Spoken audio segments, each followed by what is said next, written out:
અરે એક સ્કૂલ ખુલી ને અત્યારે તો પરીક્ષા ચાલે છે બોર્ડની 10માની અને 12માની. મને એક નથી બાપુ સમજાતો, 10મા 12માના બોર્ડ કોઈ દી પેપર લીક નથી થયા. શું કામ? એને બોર્ડ સંભાળે છે. ઓલી કંપનીઓ સંભાળે ને એ બધું લીક થાય છે. હાવ લેવા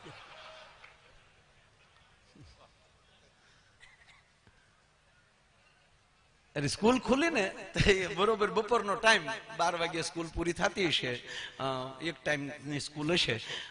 તો એ જ્યાં સ્કૂલ ખુલી તે સ્કૂલની બાજુમાંથી એક બેન હાલ્યા જતા હતા. જોજો કેટલા સાડા તમે નિર્ણય કરજો. એ બેન હાલ્યા જતા હતા, બે છોકરા બે બાજુ એક એક હાલ્યા જતા હતા. એટલે કોઈક છોકરાને પૂછ્યું, છોકરા આ તમારા મમ્મી છે? કે તારા હશે. કે તો બાજુમાં ક્યાં જાવ? તા બાજુમાં ક્યાં આવીએ? સાયા સાયા હાલ્યા જાય.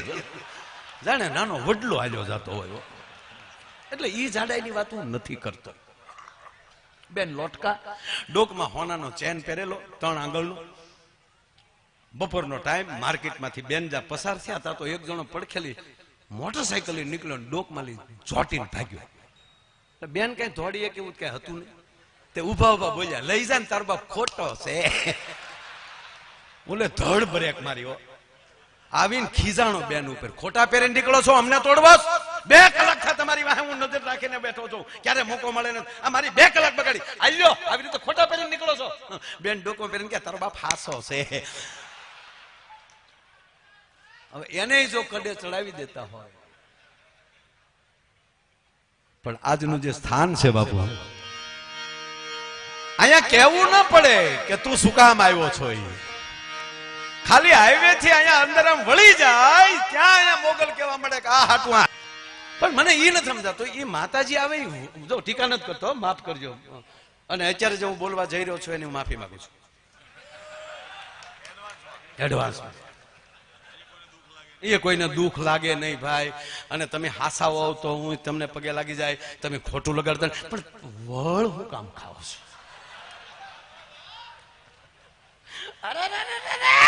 પણ તું રાડ્યું શું તને લાયક છો?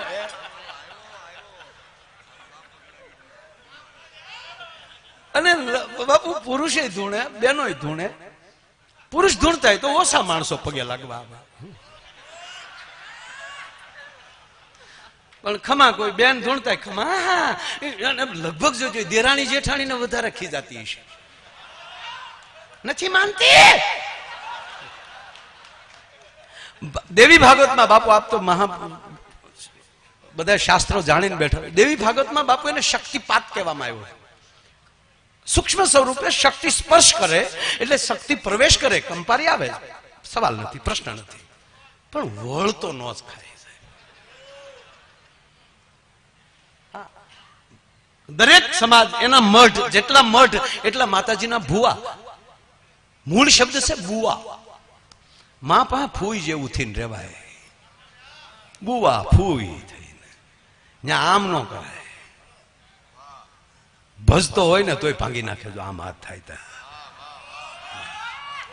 ભજતો હોય તોય.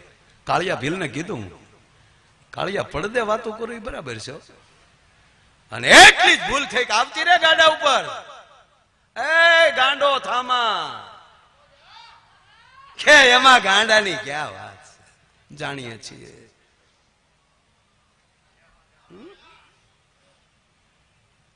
બાપુ રાવણ જયારે તલવાર ખેંચી ને માં જાનકી સામે તલવાર ખેંચી, કઈ સુંદર મુખવાળી સીતા એકવાર મારી હામું જો તો મંદોદરી થી લઈને આદિ રાણીઓ તારી દાસી કરી નાખું. જે ઝડીક્યું નાખ્યું મંદોદરી આવી ગયા, કીધું કે તલવાર મેં ને ઘરે આવી આવો. જે ઘટના બની પછી માં પ્રાર્થના કરે છે કે હે આકાશના અંગારાઓ, મને અંગારો આપો, મારે અગ્નિ જોવે છે. બ્રહ્માંડ ભાંડોદરી છે બાપુ.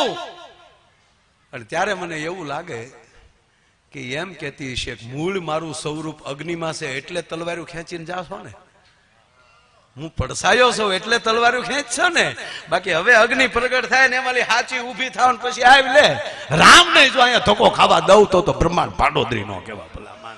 કદાચ આવો ઈશારો હોય. શક્તિ શક્તિ છે એટલે કોઈ મને એ વળ ખાવા વાળું તો ગમતું જ નથી. નહીં, દરેક સમાજના મઢના ભુવા હોય છે સાહેબ, એને પ્રણામ કરું. કે માં એમ કહે છે કે તમે ડાયરેક્ટ મારી સાથે વાત ન કરી શકો તો તમે આવા મહાપુરુષોને મધ્યમાં રાખો. હું તમે મારી જયારે વાત કરતો હશો એવા કોક ઠેકાણા મૂકી દે છે કે આ લ્યો, આ મારી યારે તમે ડાયરેક્ટ નહીં વાત કરી શકો. શું કામ? તમે મારું તેજ ન જોઈ શકો. હમણાં જ જીતુભાઈ કીધું ને કે દેવતાઓ આંખું સોળતા રહી જાય, એ પણ ન જોઈ શકે એનું માનું સ્વરૂપ, તો આપણી આંખું કઈ કામની યાર. અર્જુન ન જોઈ શકે ભગવાન નારાયણનું વિરાટ સ્વરૂપ. કુરુક્ષેત્રના મેદાનમાં જેથી વિરાટ સ્વરૂપ દેખાણું કે હે અર્જુન, હે પાર્થ, હે ધનંજય, જો હવે કેવો લાગુ કે નારાયણ કાંઈ નથી દેખાતું. તારું ગજું નથી, એ તો હું નજર આપું તો તું જોઈએ ભલા માણા, બાકી તારું ગજું નથી. એમ માં છે ને આવી આંખું વાળાને મોકલી દે કે લ્યો આને તમે પૂછી લેજો. આ એનું મધ્યસ્થ હોય છે. એને એટલે કવિ કાગ બાપુનો બાપુ શબ્દ હાચો પડે કે કેમ તમે આવ્યા છો એમ નામ કે જે કેમ તમે આવ્યા છો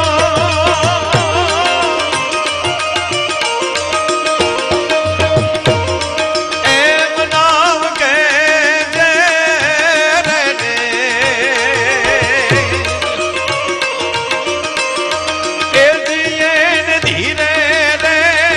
ધીરે તું બોલવા દેજે રે આવકારો મીઠો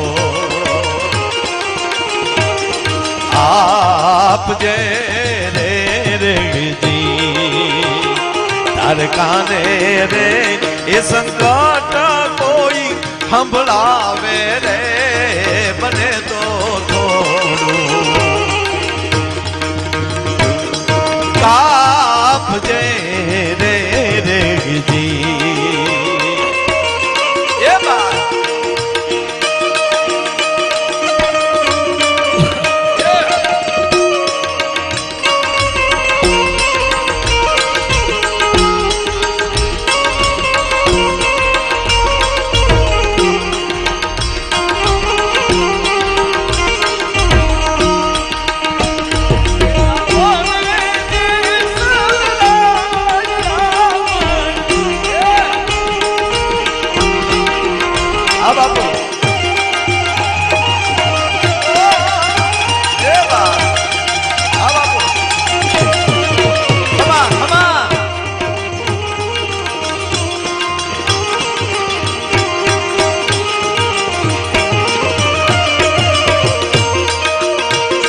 આ શબ્દો પણ સીધા અહીંયા લાગુ પડે.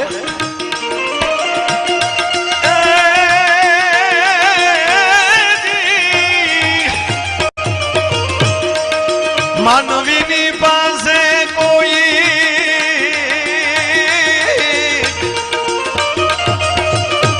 એ માનવી ન આવે રે માનવીની પાસે કોઈ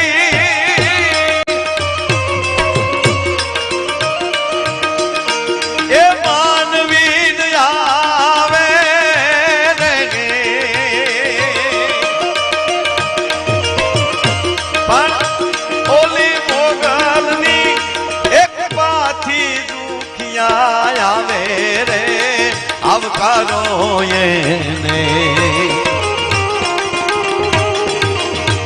આવા દિવસો એ દેખીને દુખિયા આવે રે આવકારો મીઠો આપજે રે રેગજી.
પણ ઓલી મેળી નહીં મહા એ યાદ હાચું હોરઠિયો ભણે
આવકારો મીઠો આપજે